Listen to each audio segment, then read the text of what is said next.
Vladimir Putin. Poppy? It's going to be really interesting to see what reporters she calls on and what questions they ask, and if they ask about the wiretapping claims. Joe Johns at the White House, thank you. White House Press Secretary Sean Spicer's combative and angry defense of the president's unproven claims, really nothing short of extraordinary. Here's more of that contentious press briefing. Are you saying that the president still stands by his allegation that President Obama ordered wiretapping or surveillance of Trump Tower, despite the fact that the Senate Intelligence Committee says they see no indication that it happened? Does the president still stand by the first of all, he stands by it, but again, you're mischaracterizing what happened today. No, the Senate, I know. Exactly from their statement. I understand that, and at the same time, they acknowledge that they have not been in contact with the Department of Justice. So, but again, I go back to what I said at the beginning. It's interesting. Hold on. It's interesting how, at the same time, where were you coming to the defense of that same Intelligence Committee and those members when they said there was no connection to Russia? You didn't seem to report it then. There was no. So you want you want to comment and you want to perpetuate a false narrative. Actually, I did report that Clapper said that. But when those individuals have gone out time and time again, when Chairman Nunes has said, number one, that there was no information that he's aware of that existed, that got zero reporting. Number two, when he went out yesterday and said, quote, I think it's very possible, you don't include that in the question mark. The bottom line is that the president said last night that he will be providing, that there would be additional information coming forward. There's a ton of media reports out there that indicate that something was going on during the 26th election. And I think it's interesting. Where was the questioning of the New York Times or these other outlets when that was going on? Where was the question? I believe he will. Jim. Yeah, you were just quoting Sean Hannity there.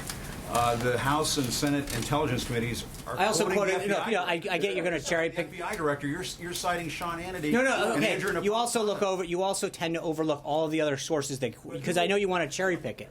But you do. But where was your concern about the New York Times reporting? You didn't seem to have a concern with that. We have done plenty of reporting on all of this. No, but you want to cherry pick one commentary, one piece of commentary. Associates of the president to the Russians, that has all been looked at. No, wait. How do you know all this?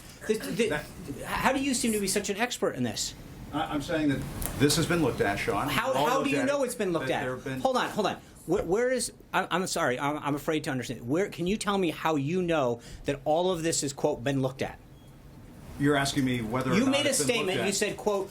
All of this has been looked at. Other outlets have reported. No. So we're supposed. So when your outlet says it's all been looked at, the president and the Russians during the 2016 campaign, it sounds like during the context of that investigation, there might have been some intercepted communications. The House Intelligence Committee chairman did mention that, and we have reported that. Others have reported that on our air and various publications. But Sean, what you are refusing to answer, the question that you're refusing to answer is whether or not the president still believes what he believes. I just said it to Jonathan. I didn't refuse to answer that. You have a Senate and House Intelligence Committee, both leaders from both parties on both of those panels saying that they don't see any evidence of any wiretapping. So how can the president go on and continue to say Because that's not these because things? you're mischaracterizing what Chairman Nunes said. He said, quote, I think it's possible. He's following up on this. So to suggest that is actually, and you're stating unequivocally that you somehow literally. He said if you take the right, and I think that we've already cleared that wrong. up. And he said exactly that. But the president has already said clearly when he referred to wiretapping, right, he was referring to surveillance. But it sounds like Sean that you and the president are saying now, well, we don't mean wiretapping anymore. No, because that's not true anymore. So now we're going to that's not other forms of surveillance. What's it going to be next? Jim, I think that's cute, but at the end of the day, we've talked about this for 3 or 4 days. What the president had the quote wiretapping in quotes. He was referring to broad surveillance, and now you're basically going back. We talked about this several days ago. The bottom line is that the investigation by the House and the Senate has not been provided all of the information. And when it does, but where was the concern? Hold on, news reports, not evidence. No. What I think the president addressed that last night and said there's more to come. A tour de force of the concept of strong and wrong. That's what you just saw on display right there. Let's bring in our panel. Politics editor for The Root and professor of politics and journalism at Morgan State University, Jason Johnson. CNN political analyst David Gregory, and CNN political analyst and reporter for the Washington Post, Abby Phillip. She was at yesterday's White House briefing. Let's go with that present sense impression. Abby Phillip, you're sitting in there. And this is, I get it. They're upset. They don't like it. Spicer doesn't like being chased. He feels that they're being chased more than on this than on the Russian contacts, that's getting more deference than this is. I get it all. But he did not introduce a single piece of information, a single fact to back up anything he was upset about in substance about this claim by the president, which has been proven time and again to be baseless. What was it like to witness? Well, first of all, it's worth mentioning that we'd all been sitting there for about an hour before Sean Spicer came in, partly because he was probably trying to figure out how to deal with this issue. The statement from the congressional leaders had just come out not that long before that.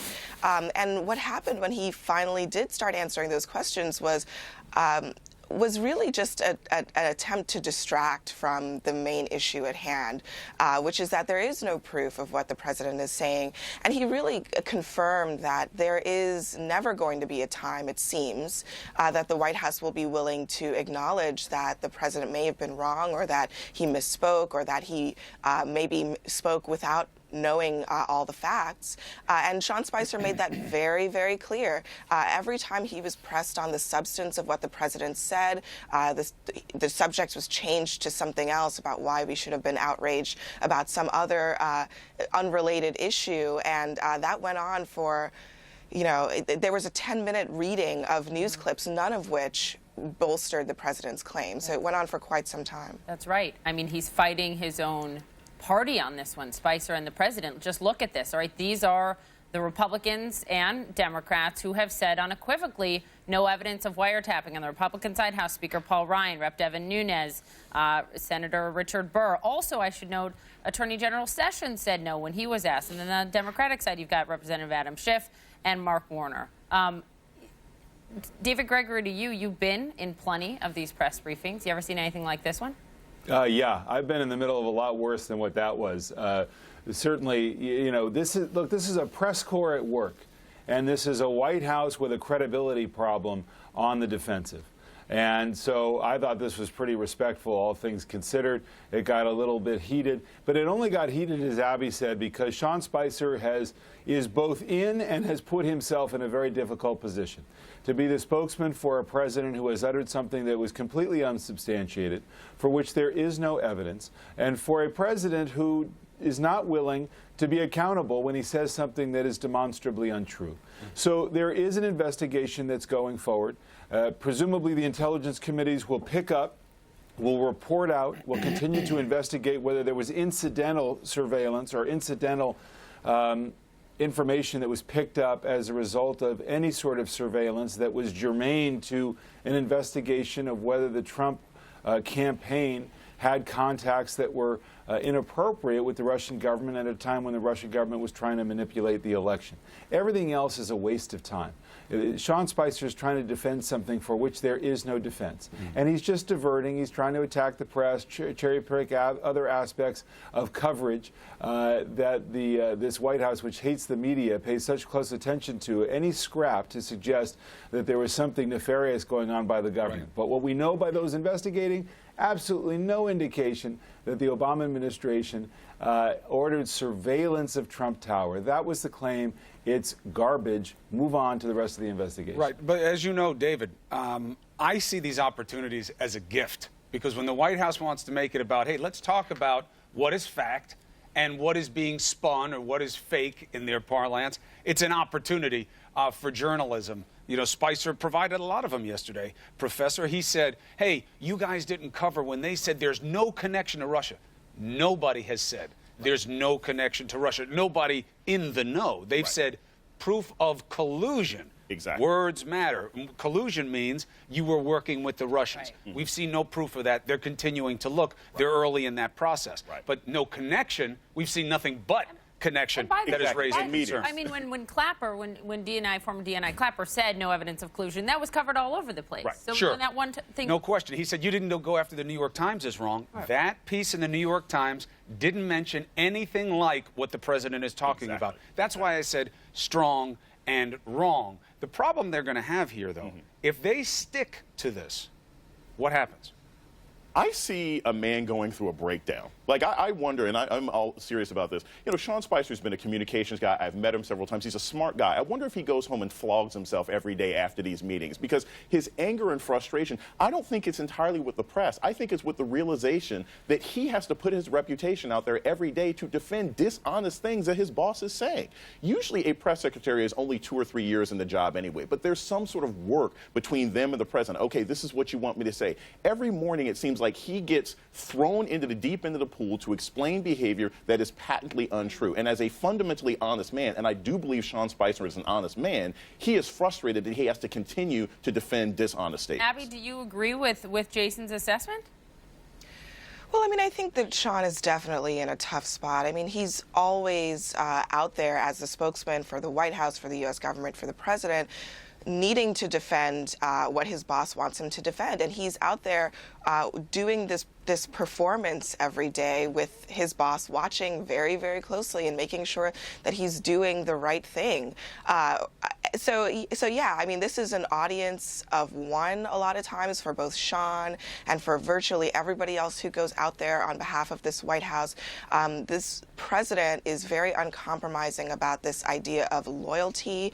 Are you going to go out there and defend me at all costs? And the president himself has talked about the question of, will he ever acknowledge when maybe something is wrong, maybe he's has something wrong. And he said, you know what, when you do that, you give your enemies ammunition. So I think it'll be really hard for someone like Sean Spicer to go against this sort of motivating force of his own boss that says, you know what, if we let them have this inch, they will take a mile, and we can't afford to have that. David, final button.